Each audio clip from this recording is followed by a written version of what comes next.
Welcome everybody into another edition of Warm Weather Fans, the Sun Belt podcast. My name is Brian Stone, joined this week by Matt Miguez.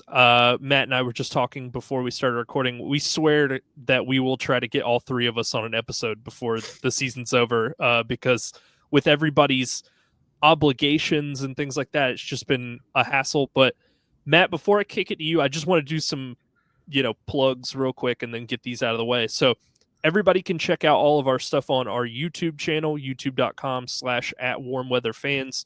Obviously, if you're not already, you can follow us on X. We have TikTok account. We have a TikTok account where I cut shorts and put them up from each of ours, and I put the shorts on YouTube as well. And we actually had one do really, really well for almost seemingly no reason last week. We were making fun. Zeke and I were making fun of the Southern Miss Troy game coming up and saying it was going to be streamed live on the Chick-fil-A app, and that apparently was good enough for 620 views. So that was a big shock to us. But Matt, I haven't spoken to you in a long time. How's it going? Man, it's going good. Just busy time of year right now. High school football here in Louisiana is getting into the playoffs. I do play-by-play for a local school here, so that's keeping me busy. And then obviously, the Cajuns, LSU, the Saints, and yes, the Saints know how to win a football game. Surprisingly, yeah, man, just a busy time. But this is what you sign up for when you get in the media business, right? Yeah, absolutely. All right. So can I actually I've thought up these like questions that I've wanted all three of us to discuss at the same time, and unfortunately, timing wise, it just hasn't worked out. I brought two of them last week for Zeke to talk about, so I'm going to ask you one of the three that I had in mind. Before we get started into this first game, I have a question. Who do you think in the Sun Belt is the best coach as it stands for 2024? So the best coach. I already know what you're going to answer is going to be, but yeah, go ahead. For the 2024 season. Yeah. Oh, I mean, it's Michael Desormeaux. Okay. It's really hard to argue with that. The turnaround that he's had from the first two seasons, going 6-7 to being 8-1, right on the door of the top 25. Hasn't lost a Sun Belt game yet this year, and not only the fact that they're winning, but the way that they're winning. We'll talk about the Louisiana-Arkansas State game here in a little bit, but Arkansas State, I don't know if your opinion's changed on them. I still don't think they're a bad football team. And I think they're like a middle of the road team. Yeah, I think like 6-6. Yeah, they're a 500 football team. Yeah. And for Louisiana, and with the rivalry that those two schools have, for Louisiana to just take them to the woodshed was just so impressive to see. For me, it might come off a little biased from me, but I can't pick anybody else other than Michael Desormeaux. I think Desormeau's the obvious pick, and like I don't really have an issue with it. I still, even the way that things have been going lately, I would put the argument for Bryant Vincent out there just because. Just because think of, we've had these discussions before, but so I don't want to like relitigate everything, but just thinking about like where they started from, coming from the Terry Bowden system, having to rebuild a team basically, in less than a full year of recruiting. Obviously, their one Achilles heel is at the quarterback position. I think we've covered that extensively, but it still remains to be a problem. But again, that's not something that I can like lay at his feet and be like, you just can't get a quarterback in there. Like he's been there for, 8 months or what? Yep. Yeah, 10 months. So like, I think again, they've really tailed off as of late.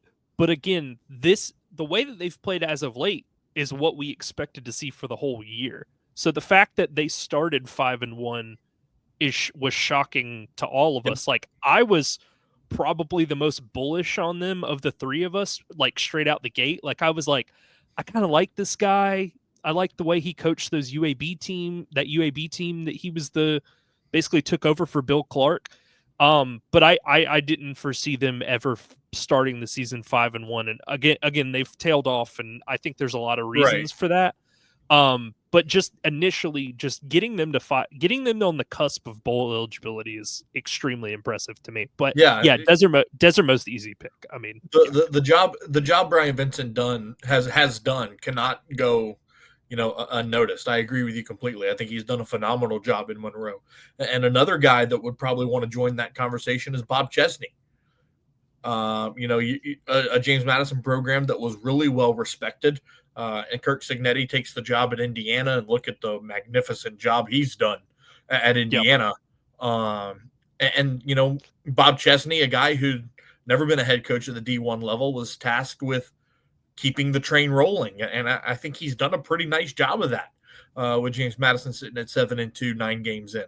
And so, yeah, there's a ton of great coaching jobs that have taken place in the Sun Belt this year. But there's one guy, and we'll get to it here in a little bit. There's one guy that many people expected was going to just light the Sun Belt on fire this year, and he hasn't. No. So yeah, I just wanted to kind of throw that out there, see where we were all at. Again, would have liked to have had Zeke's 2 cents, but unfortunately he couldn't make it to this one.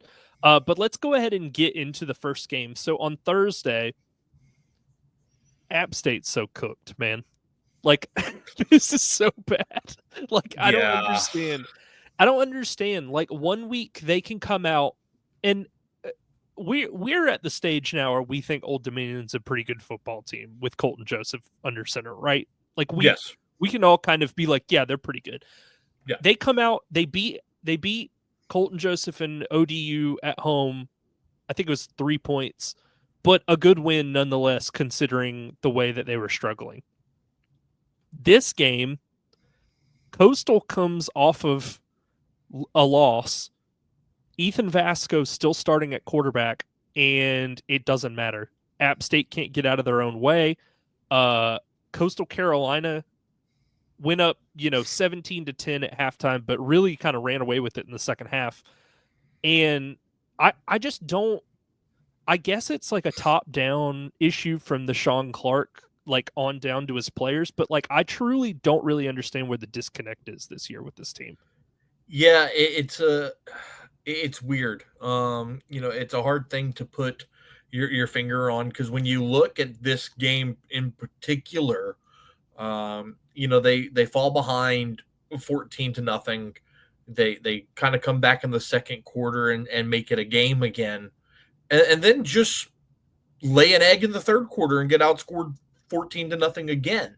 So then it's 31-10 going into the fourth quarter, and I mean, you made Ethan Vasco look like a decent quarterback, and that's kind of hard to do.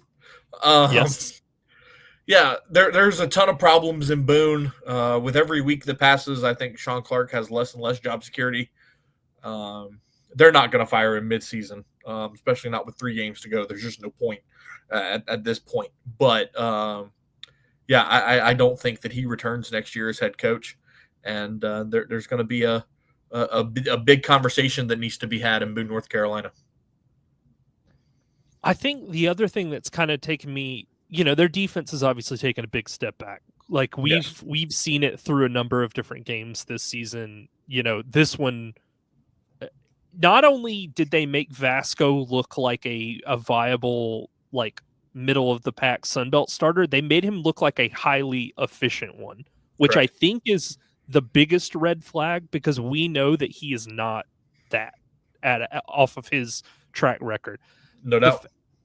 I think defensively, that's been a huge concern. And the way that Joey Aguilar has just taken a giant step back from where he was last year, like, I don't really get it. Like, he went from a very efficient guy who took care of the football, did all the right things, to he's throwing multiple interceptions, which seems like almost, each week. So, like, I don't really get, like, what happened to him. But this just has not worked. Like, whatever this is, whatever the issues, underlying issues there are, it's not like you said. Every week that passes, Sean Clark gets less and less job security, and App fans have wanted him out since probably like week 3 or week 4, and I think that was a little bit of an overreaction. But I mean, they're not going to make a bowl game because they're only going to play 11 games this season. And do you think they win 2 more? Because like I could see them dropping Yeah, I another mean one like pretty they'd quick. have they'd have to beat both James Madison and Georgia Southern. I don't know, especially the way both of those teams are playing right now. I know you like to push hard on Georgia Southern, but they're playing really well right now. And Depends on the week. well, for sure. uh, but as it stands today, they would be playing for a Sun Belt championship. So there's something to be said for that. But yeah, no, I Yeah. agree.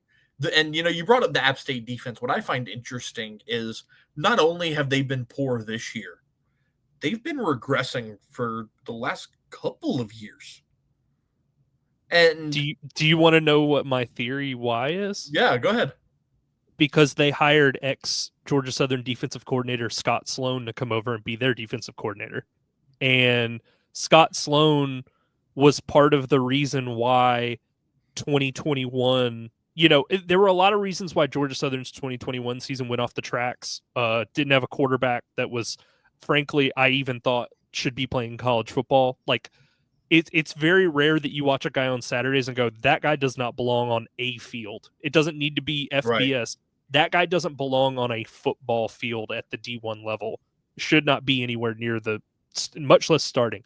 But their pass defense that year was atrocious. And I think that has become kind of the common thread is I think he puts way too much emphasis or pressure rather on their secondary, whether it be in Statesboro or in Boone. And I think when you are getting pressure on a regular basis, it looks great because, frankly, other teams don't have time to throw the football.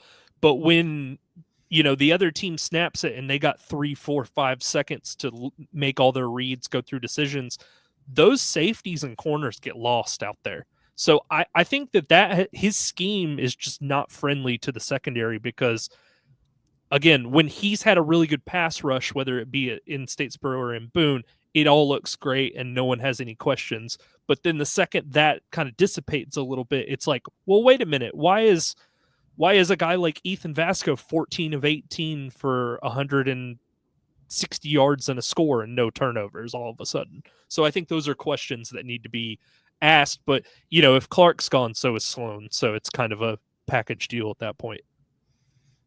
Yeah, no, I agree. And I never even thought about the Scott Sloan thing. That makes a ton of sense, actually. But no, you brought up 2021 and how there wasn't a quarterback on their team that deserved to be there. How about Cam Ransom? Remember that cat?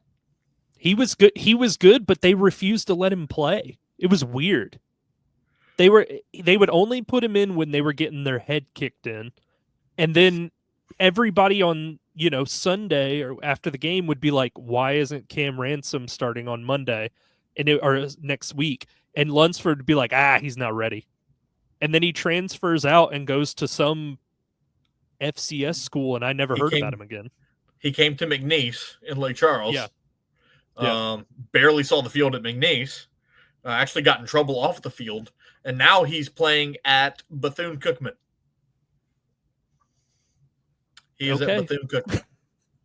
Well, I have a specific player in mind, not Cam Ransom. That was the biggest problem that Oh, Georgia Southern had that year.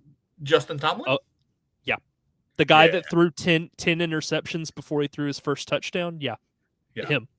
All right. So wrapping this up, Braden Bennett went crazy on the Mountaineers in this one. He was very, very, very efficient. 9 carries, 88 yards, 3 rushing touchdowns, 4 catches, 33 yards as well. It makes it easy when you don't really have to throw the football down the field and your Correct. running back is averaging, 20, 15 yards a carry. Then you're like, hey, this looks easy. And he had touchdown runs of 12 yards, 37 yards, and 2 yards. So he was just getting whatever he wanted, and they just built kind of their attack off of the backs of three App State turnovers. But with that, Coastal Carolina improves to 5-4 this season and is now 2-3 in the Sun Belt. App State drops to 4-5 and is now 2-4 in the conference. Like we said, they might not even sniff a bowl game because of that canceled Liberty contest. You know what? The way that those two teams are going, they should just make them play the week of Army Navy. Like, both of these teams, the wheels are just totally coming off, and I think it would be a very entertaining game because maybe that's actually not a bad idea. Just let them. You know how Army Navy starts at like, what is it, 3:30 that Saturday? Yeah, let them play at 11. Let them play the noon kick, and then 3:30 is basically like the or hell, put it on a Thursday night. Right. Put it on a Thursday night. Yeah, make it a special edition Sunbelt showcase or something. All right, so starting on Saturday's games, we talked a little bit about UL Monroe, and the wheels are starting to come off. Texas State beats them 38-17. Frankly, in a game that wasn't really all that close. It was 28-0 at half. I mean, I don't know how many more times we can beat this drum, but ULM needs a quarterback that is passable because the Arminta General Booty conglomerate experiment has not worked yet. Has not worked. Like, when they were winning and on this winning streak, you would go, wow, I really wonder without a legitimate quarterback how many more weeks they can do this. And we're starting to get our answer now, which is you can do it for 6 weeks, and then you need to find something else. Yeah, and look, it's a shame because Ahmad Hardy is really doing everything he can, to keep ULM in football games. He's at 915 yards and 9 touchdowns as a true freshman, averaging almost 6 yards per carry this season. He's really, again, doing everything that he possibly can. And what's interesting about Aiden Arminta is, when you look at his line from this game, it's not awful. It's not great by any stretch. Only threw for 119 yards, didn't have a touchdown, threw an interception, has a QBR of 16.5. That's his QBR is bad. But I mean, the efficiency being a hair over 50%, it's not awful. Well, the one thing you talked about the interception. The one thing you can't do in this offense where there's like zero room for error when you have the quarterback in Arminta, you cannot turn the ball over and not come back down and match it with a touchdown. Like, they need to figure that out. But yeah, sorry, go ahead. No, yeah. And then, what's even more embarrassing is the fact that Texas State had to go to their backup quarterback and was still able to thrash you. Brad Jackson comes in, rushes 17 times for 126 yards and 2 scores. Deion Hankins goes over the century mark as well. I mean, guys I hadn't even heard of on Texas State's roster just exposing ULM. So that I actually watched, I want to say like the second quarter of this one, and then after that I was kind of like, I can find something else to watch because it's 28-0. Correct. The weird thing about it was, okay, so McLeod came into this game questionable, and they truly didn't know up until game time if he was going to play, I believe. That was what I read. He came out, he played the first couple series, he cashes in on a 6-yard touchdown run early in the second quarter. I think they just were kind of like, this guy's really banged up. Let's get some other guys some run. And I think it's kind of shocking. So from what they said on the broadcast, they were like, GJ Kinney's really high on this Brad Jackson guy. Like, and you kind of see why. I mean, the rushing stats speak for themselves. What I think I was surprised by was you go up 28-0 or 21-0 rather, and you just start kind of treating this as like a tune-up, for a younger guy. The game technically was still like in reach. So it's like, I wonder if they don't score right there before halftime with 12 seconds to go, does McLeod come in and play in the second half, or do they still sit him? And so like I said, he was really banged up. And as far as I could tell, they didn't know if he was even going to be able to go. But he comes in, rushes for a touchdown, throws a touchdown, 41 yards to Cole Wilson.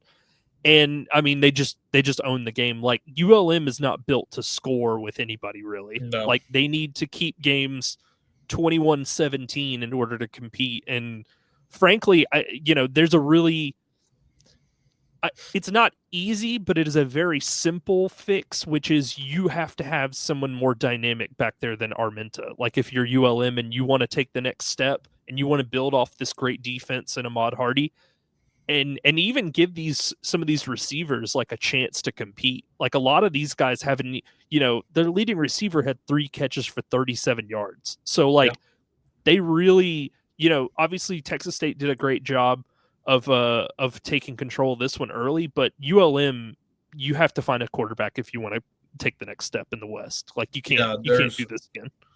There's no question. And I think that that's going to be at the top of Bryant Vincent's list because he's got to know that that's his glaring issue, right? You've got a true freshman running back that has played really well all season long. Clearly, you have an offensive line that's able to block for him in order for him to average 100 yards a game. So you've got to know that your glaring issue is the leader of the offense. So if you can address that, I think ULM could even be better than what you're seeing this year. Well, there's a quarterback in the Sun Belt who's looked pretty good that went into the transfer portal earlier this week. So maybe, and we'll get to this. I'll tell you about this a little later. And so maybe ULM gives that fellow a call. Well, actually, you know what? I'll just do it now. So Dexter Williams left the team. And so he's now, which is strange because he can't redshirt because he's played in 5 games this season. So he's basically just throwing in the towel on a season where he can't move on. And I understand his reasons for doing so, but it seems weird to do it when you can't make anything out of this season. Like you can't get that year back or anything. Right. It seems strange. But again, I understand why you would do that if the coach is just flat out not going to let you start. I get it because he's led them to two comeback wins. But yeah, maybe ULM gives him a call, or maybe he has his eyes set elsewhere and he's got a payday lined up or something. But I don't know. ULM just has to figure something out, even if they have to dip down to the FCS ranks and like find a guy that's been pretty good for some team. Like they just have to. They have to bring more bodies in. Like I wouldn't be shocked if they just clean out the quarterback room after this year and just start fresh with some new guys sprinkled in. So, well, with that, Texas State is now 5-4 and 3-2 in the Sun Belt. UL Monroe is now 5-4 and 3-3 in the conference. I don't know. Getting into this next one, we can kind of breeze past this, but Marshall just takes Southern Miss to the woodshed. Nobody's surprised here. 37-3 was the final. It was 17-3 at half. Braylon Braxton was very efficient, 14 of 21, 220 and a touchdown. They kind of, they've started to approach AJ Turner like a really great like sports car, and they're like, you know what? Today we don't really need the sports car. Let's just leave it in the garage and we could ride Ethan Payne and those types of guys. But he's always there, if you always want to take the Maserati out for a spin. Right. AJ Turner's hanging out there. But yeah, there's not a lot to take away from this game. I mean, Southern Miss is abominable. So yeah, I mean, look, they're all kinds of dysfunctional. And we knew that coming into the season that they would be, and now they're even more dysfunctional now that they're playing with an interim coach. So it's kind of one of those seasons where you just kind of throw it in the burn pile and start over. Yeah, there's not a lot to really salvage from this season. Hopefully they've got a coach lined up that they can feel good about, because this is almost on the level of ULM rebuilding. Like it's like a seriously like a ground up. Like you need a new foundation for this house. There's nothing left. There's no walls. There's no studs. It's just a foundation just sitting in the middle of nowhere. Right. So yeah, Ethan Payne was good in this one. 13 carries, 104 yards, and a touchdown. Yeah, good win for the Thundering Herd, but they didn't even really have to break a sweat in order to beat Southern Miss. Marshall is now 6-3 with the win and 4-1 in the conference. Southern Miss drops to 1-8 and is now 0-5 in the Sun Belt. They're probably going to go winless in the conference this year. Getting into this next one here, so James Madison. You were talking about Bob Chesney. James Madison does this thing where they have very high peaks, but they also have some of the deepest valleys of a team that you will see that is like good. Yeah. It's like 1 week they play Georgia Southern and they can't muster more than one offensive touchdown, and then another week they're just putting it on one of these other teams. Yeah, so they beat Georgia State 38-7. Alonzo Barnett, again, just bouncing back and forth between being terrible and being great on any given week. 66% of his passes, 241, 3 touchdowns. Yeah, JMU just rolled Georgia State in this one. Yeah, and it's again kind of similar to Southern Miss with Georgia State, just really kind of dysfunctional, which sometimes I guess you can expect it from a team with a brand new head coach. But man, I thought that they would be a little more, just a little more competitive than this. 2-7, winless in the Sun Belt. They just kind of look lost from the little bit that I've seen of Georgia State this year. So it'll be interesting to see, kind of how they regroup this offseason. It's going to be an important one for them to kind of get back on track. But then on the other side with James Madison, you talked about Alonzo Barnett having a really great game. Petaway had another nice night as well. Bob Chesney's got something cooking in Harrisonburg. A lot of uncompetitive games this past weekend in the Sun Belt. Yeah, Like you think? not even that much to like what do you take away from this? Well, the better teams beat the hell out of the worst teams. Like, great. Yeah, right. know? Cool.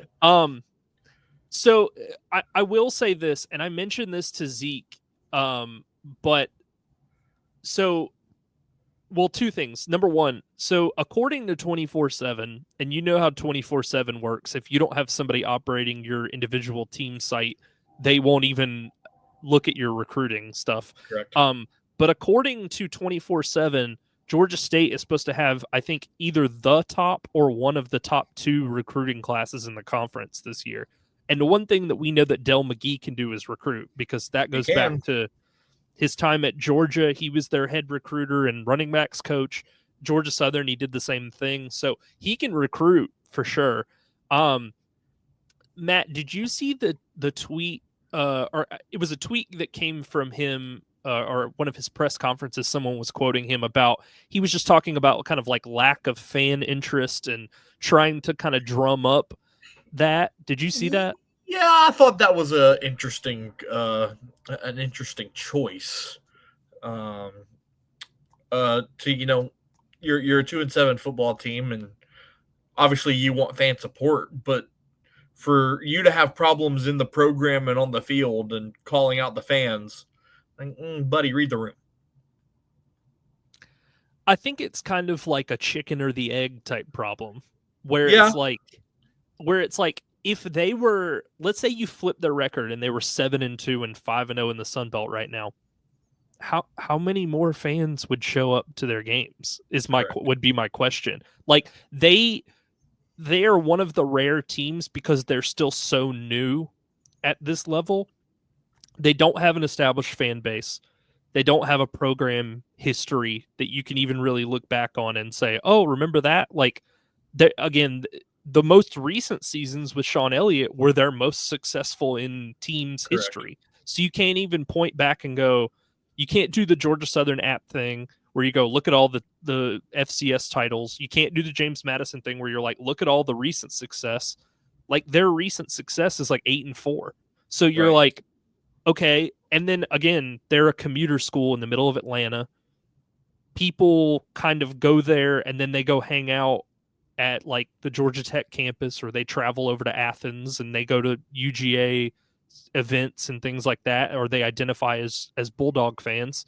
So I think it's like a chicken or the egg. Like, do they have an attendance problem because they've been bad at football, or are they bad at football and no one wants to come there because of the way that the school is kind of set up?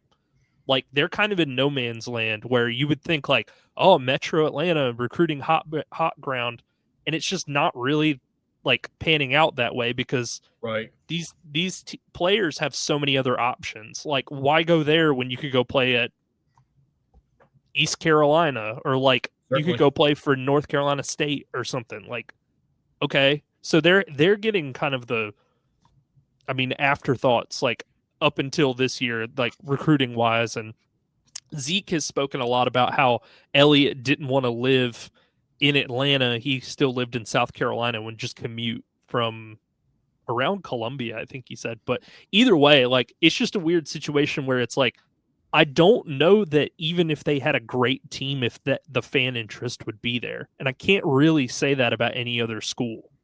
Right. So that'll be something that'll remain to be seen. But right now, they're kind of in the same boat as ULM and Southern. They don't have a quarterback. Like the Valaire, Zach Gibson, back and forth. Neither one of them have been great. I think Gibson's been passable, and their defense is like one of the worst. Like period, flat out. So yeah, Del McGee's got a lot of work to do. But with that, James Madison's now 7-2 and 3-2 in the Sun Belt. Georgia State is now 2-7 and 0-5 in the Sun Belt. One last thing, Matt, when you mentioned Bob Chesney as far as the coach stuff went, I was like, you know who I think might disagree with you is JMU fans. I think a Oh, lot of them would be like, I don't know. Those two losses are kind of hard to to stomach for them because they were acting like the world was ending when they lost to Georgia Southern, at least from what I saw. right. Yeah. I mean, look, bad losses happen. I mean, if you pay attention to LSU fans, they're about to have an absolute mutiny with Brian Kelly. But look, it's one of those things where, especially in a conference that is as competitive as the Sun Belt is, um, we've seen it, on several occasions just this year, right? Go back to the South Alabama App State game. Do you honestly believe the South Alabama's 34 points better than App? No. I don't know. Depends on what app Oh team no. shows up. No, no, no, no. On a consistent basis, is South Alabama 34 points better than App? No. That's the thing though, is that app has no consistency. So you're like, are they better than the team that got beat by 2 scores against Coastal on Thursday? Yeah, probably 34 points. Are they 34 points better than the team that beat Old Dominion? No. So No. like you're just But kind of like that's kind of but that's kind of my point, is that the Sun Belt is so competitive that there's never really consistency. And so yeah, I mean, you could look and say, oh, that was a bad loss to Georgia Southern, but then they'll turn around and beat Texas State by 21, and it's like, oh well, now we're great. Yeah, that's what I mean. And I think a lot of JMU fans from what I've seen online are not used to the inconsistency specifically from the quarterback position. When you have Todd Centeio and Jordan McLeod as your first 2 FBS quarterbacks, it spoils you a little bit. Like, For sure. not many schools have had that kind of run of like 2 just really, really solid quarterbacks back to back years. So I don't know. We'll have to see how that all pans out. But yeah, I think I said the records already. James Madison's 7-2 and is now 3-2 in the Sun Belt. Georgia State's 2-7 is 0-5 in Sun Belt play. So I actually wanted to talk to you about this, the Louisiana Arkansas State game.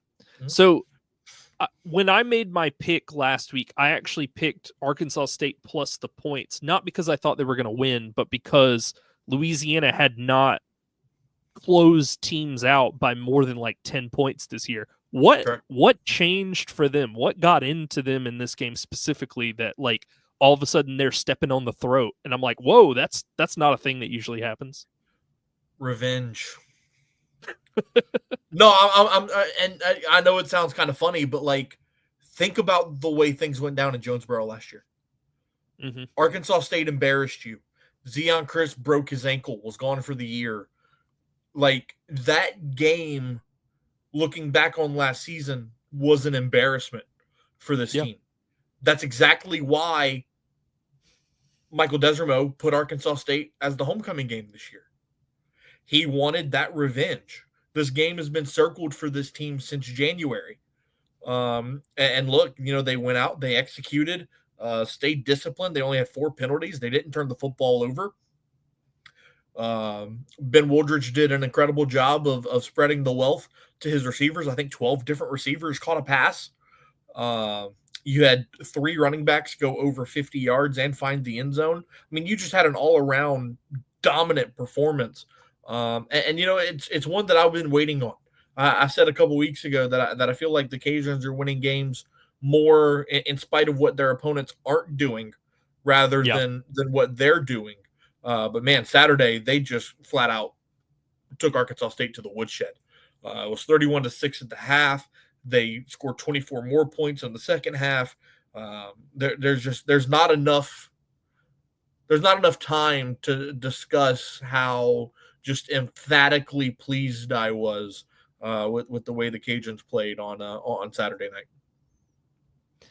Yeah, I thought it was weird. So I watched the Texas State Louisiana game pretty closely, and I know you weren't on last week, but one of the things I said was it seems like, and I guess this changed, and I guess they need to want revenge every week to kind of keep up this level of play. But the one thing that I told Zeke was, it seems like Louisiana up until this week has been like reactive to when another team scores versus being like, in this one, let's step on their throat, let's score, a touchdown, and then let's get a stop and go out. It seems to be, before it was kind of like, well, the other team kicked a field goal, so we'll score a touchdown. And then if they don't do anything on their next drive, we're not really going to do anything either. And then I've brought up the tackling issues. I mean, I saw it in the Texas State game kind of too. Like, they didn't really seem like they had a good answer for Ismail Mahdi until Jordan McLeod. Jordan McLeod, by the way, was terrible in that game too. So that was something else that played in the Cajuns' favor, and Martinez had to come in. But did you see like improved tackling out of them in this? Because I've brought that up like a number of different weeks. Yeah, I thought that they did a much better job of getting running backs to the ground. But look, I think the tackling issue is nationwide. I think that's just kind of an epidemic in football right now. Is that it's a mixture of two things. Number one, I don't think coaches are really harping on fundamentals as much as they used to, and then number two, with the how do I want to word this, with the new rules of college football and how you can't hit a guy this way, you can't tackle a guy this way. Yeah. Guys are kind of like, what am I supposed to do? Like, arm tackles are Yeah. kind of the only way I'm not going to get in trouble. Obviously arm tackles are easier to break, especially if you're a 240-pound bulldozing running back. And so I think it's just a mixture of multiple things that's kind of created this issue. But no, I thought the Cajuns did a much better job of not letting Jaquez Cross and their running backs get too many broken tackles and getting guys to the ground. Yeah. Wooldridge played well in this one, 17 of 26, 264 and a touchdown. Washington, the running back for UL, 8 carries, 123 and 2 touchdowns. They just cruised. I mean, it was easy. And this has to be one of the first weeks of this whole season where you could pretty much just pick all of the giant favorites and they all cashed.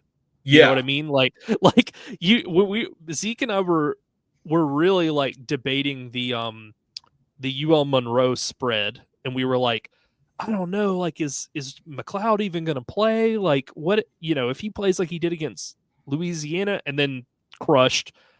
I took Arkansas State because I just was like, Louisiana won't win probably by more than 14 points, and I think the spread was like 16 and a half. And so I was like, wow, so Louisiana really stepped it up. But yeah, seriously, good for them. Like, that, I've wanted to see them play like a complete game this season. You brought up Ben Woodridge, and I'm just taking a peek at the NCAA database.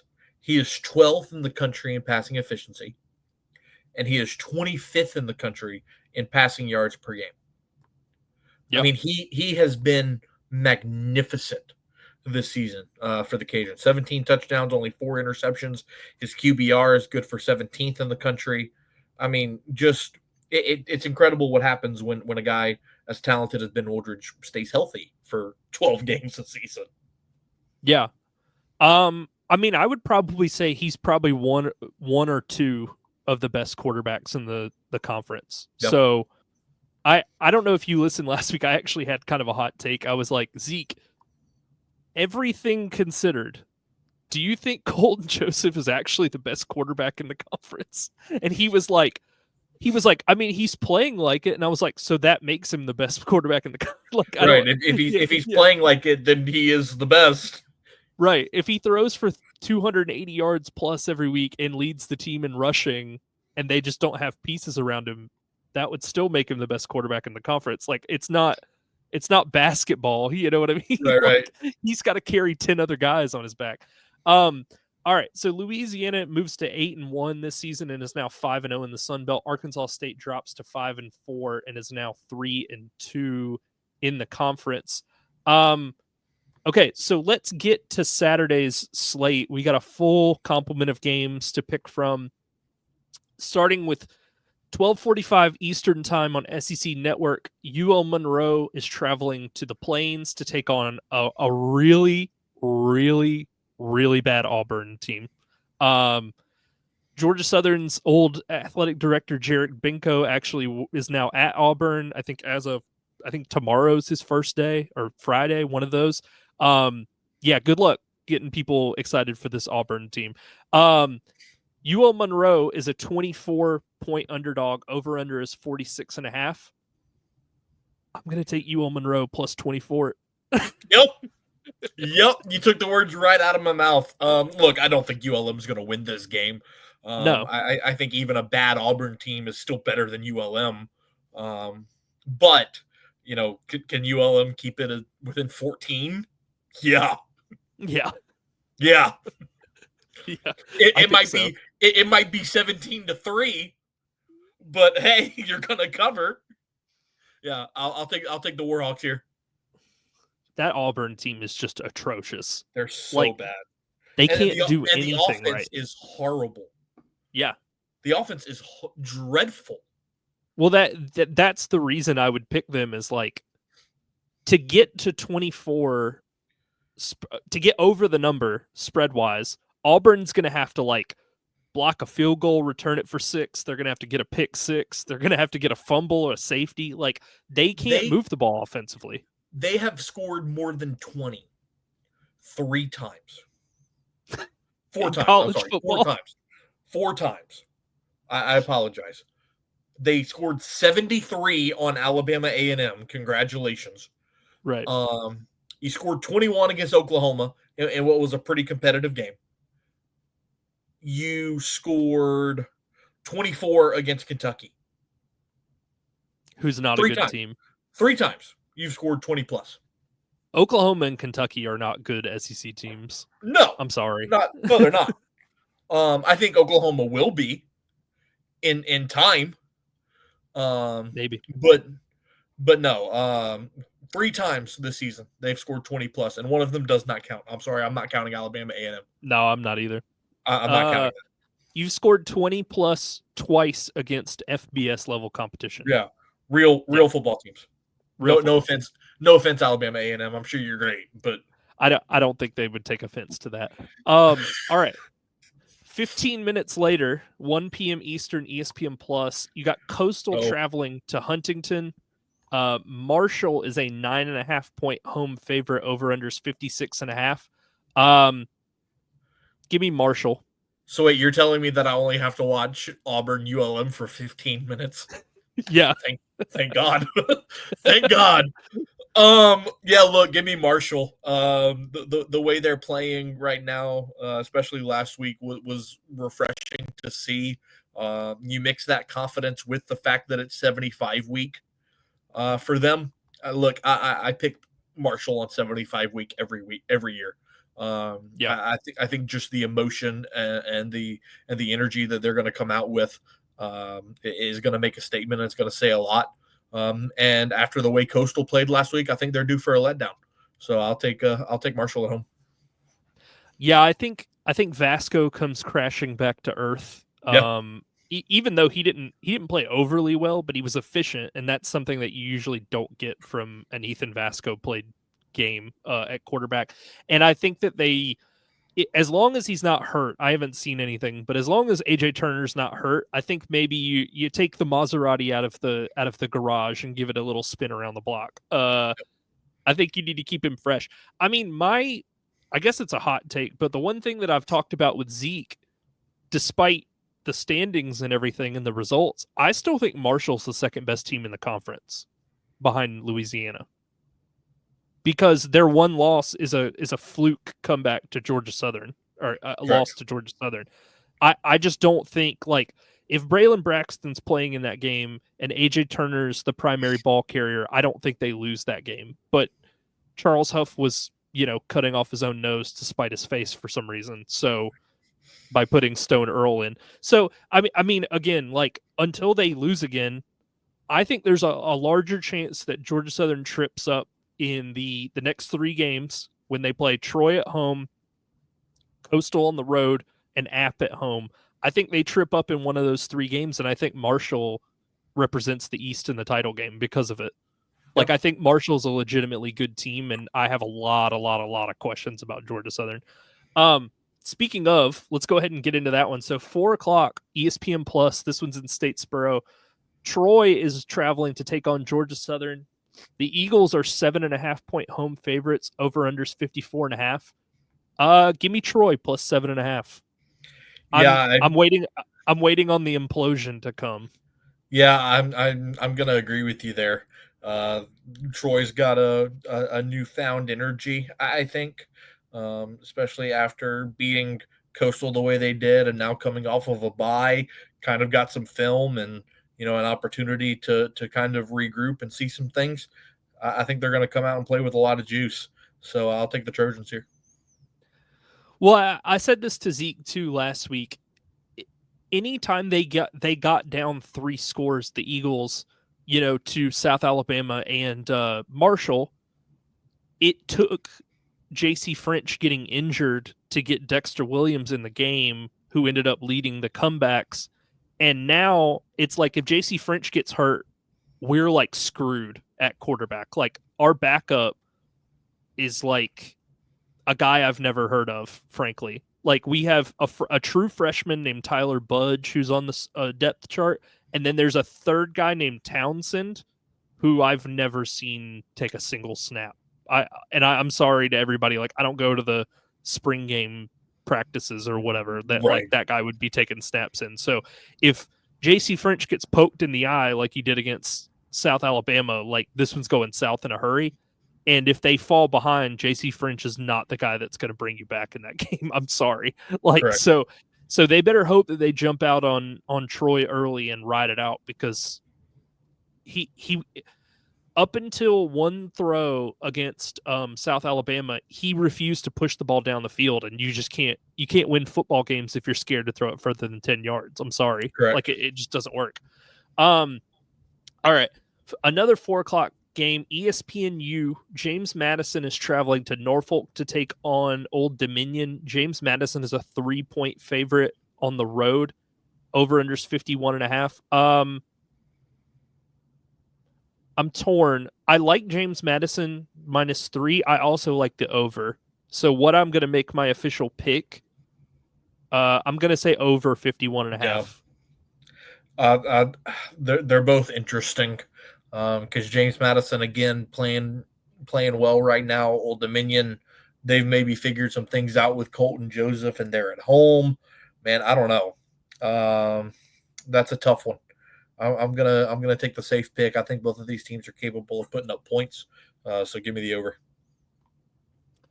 Yeah, James Madison's defense, I think, leaves a little to be desired. So if his teammates are cooperating with him, I think Colton Joseph could put some numbers up. Who's going to end up winning this game? I don't know, but I do think that both teams will have, 28 plus after Yeah. the game's over. I wouldn't be shocked to see this one go like 34-28 or something like that. Yeah. I mean, even if it's 34-21, you're at 55 at that point. Like, whatever, No however doubt. you get there is fine. All right, 5 o'clock, ESPN Plus. Arkansas State is traveling to Center Park, formerly known as Turner Field, to take on Georgia State, a team without a fan base. So that'll be interesting. Georgia State is a 2.5 point home favorite, shockingly. Over unders 59.5. Give me Arkansas State plus 2.5. I don't see why Georgia State should be favored over anybody not named Southern Miss. I'm gonna take the under. Look, I agree with you that I don't think Georgia State should be favored in this game, but I think the safer pick is the under. I don't think these two teams are going to combine for 60. So I could see this being a 28-21 game. So I'll take the under. I could see Arkansas State winning this one like 27-10, to be quite honest with you. Like, Georgia State's offense, like, again, their quarterback position is really tough, because frankly, I don't think they have any viable starters back there, and their defense is just so bad. Like, there's no real way around it. 7 o'clock, this is your game. Cajun Field, South Alabama comes in to take on Louisiana. UL is a 7-point favorite. Over under is 58.5. Give me Louisiana -7. Now this will be the game that you guys win by 3, and then I'm just like, well, what are we doing? But can you tell them that South Alabama did something bad to them and they need revenge? Can we tilt this game in some way, shape, or form? But that's the thing. South Alabama's never done anything bad to them. Look, Can you put in a call? Can you call somebody? This game makes me nervous for a multitude of reasons. Number one, the laws of football say that the Cajuns are due for a slip up. So that's number one. Number two, South Alabama's still a pretty damn good football team. I know they're 4-5, but like you look at they had to play LSU. They lose by 2 to Arkansas State. They lose by 4 to Georgia Southern. Like, a lot of their losses have been close.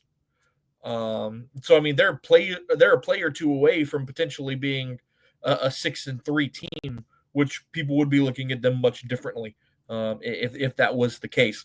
So look, I think Gio Lopez is a great quarterback. I think Fluff Bothwell is a great running back and also on the all-name team, no question about it. No question. Fluff, come on. Fluff. How awesome. But look, I think the Cajuns win this one. So I'll be confident to take Cajuns -7. Just a real quick aside. So I was playing college football 25 the other day.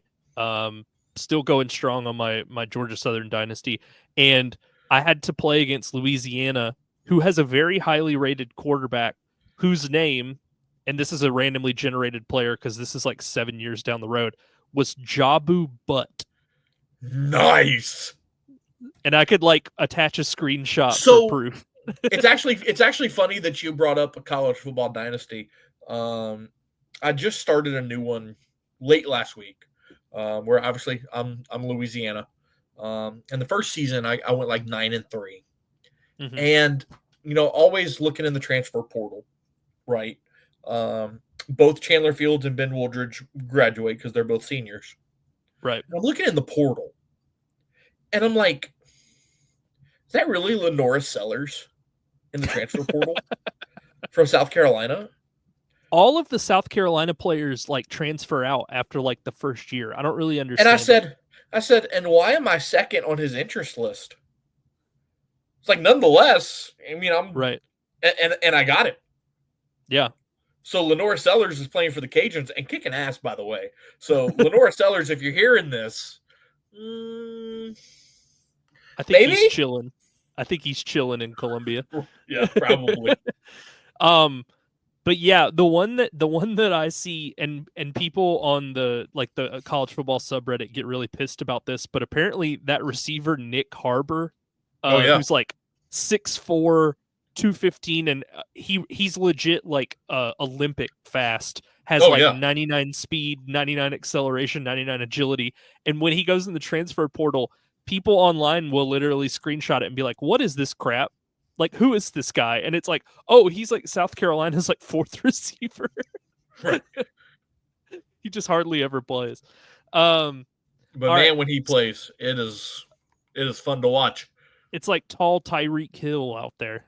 Like Yep. it's It's crazy. scary. He's like a gazelle.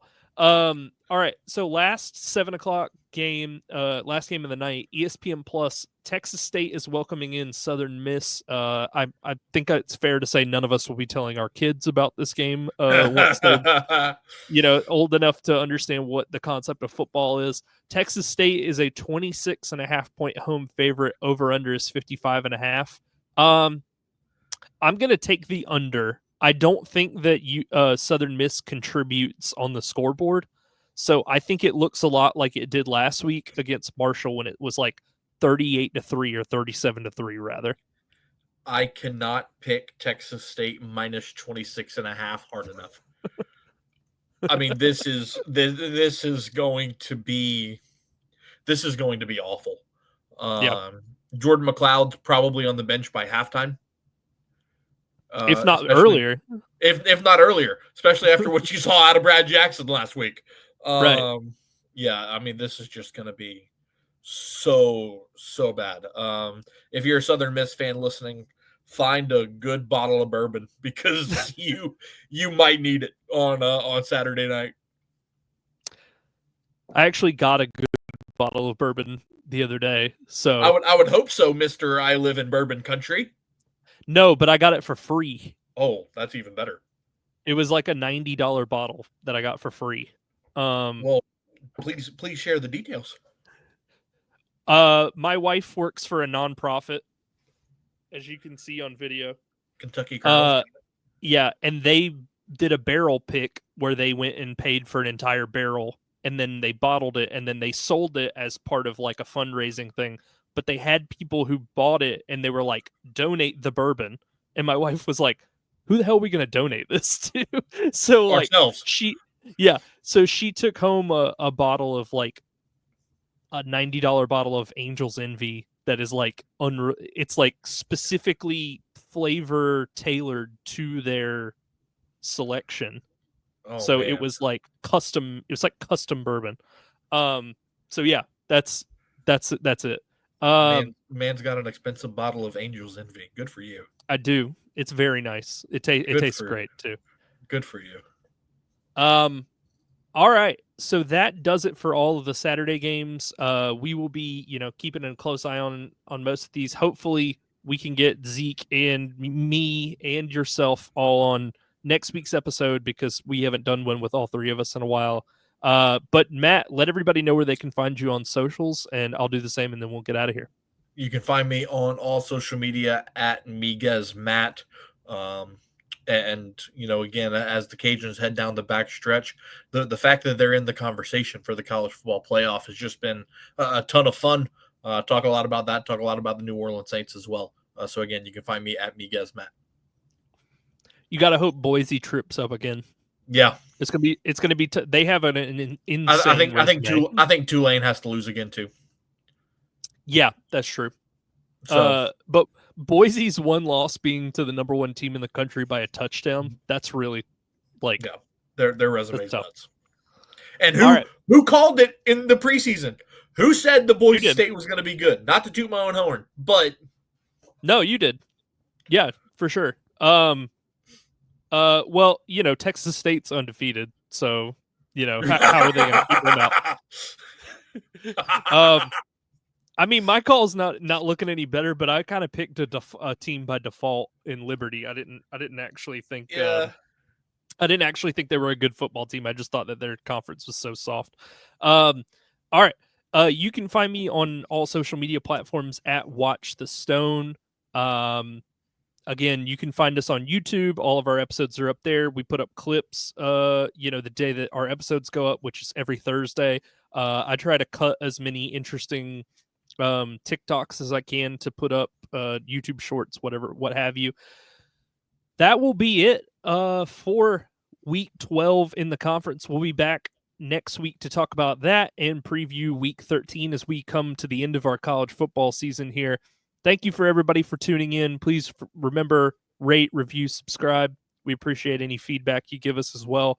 warmmotherfans@gmail.com. You can email us as well. Thanks, everybody, and we'll be back next week. Peace.